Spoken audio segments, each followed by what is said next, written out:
Warning, this story contains spoilers. You is back on Netflix with the first 5 episodes as Season 4 has been split into 2 parts. The season saw Joe Goldberg, played by Penn Badgley, take on the new alias, University Professor Jonathan Moore. He started receiving anonymous texts from someone who was clearly stalking him, but who was it? Who was texting Joe in Season 4?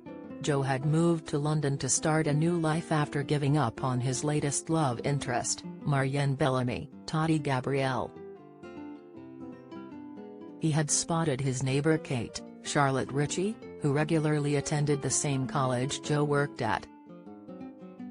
Kate was already in a relationship with a fellow professor called Malcolm, Stephen Hagen, whom none of Kate's friends thought highly of.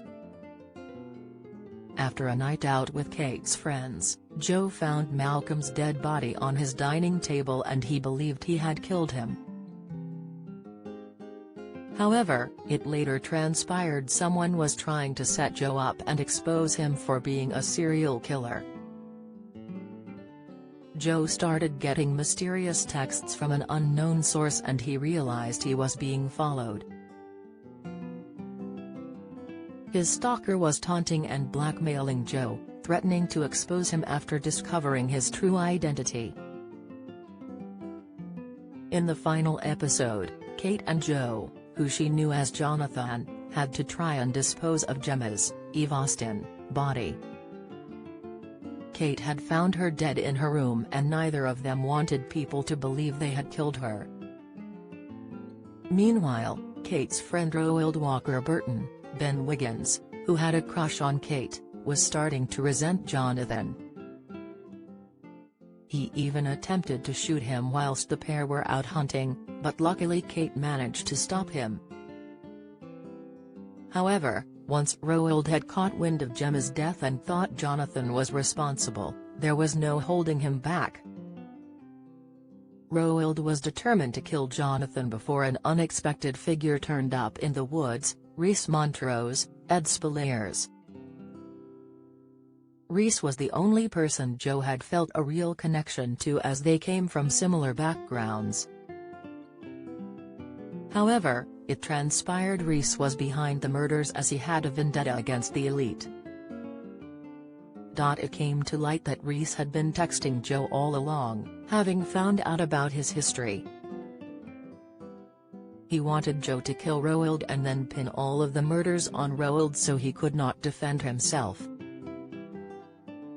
Rhys had trapped Roald and Joe in an underground dungeon and set fire to it after Joe refused to help him. Thankfully, Kate took a risk and went outside in search of the pair and she managed to set them free before the stately home burned to the ground. When Joe was back in London, he knew it was not the end of Rhys and his taunting. Rhys was in the running for mayor and Joe was concerned about what he would do with such power in his hands. Now it seems Joe will make it his mission to hunt down Rhys and end his murder spree before anyone else gets hurt.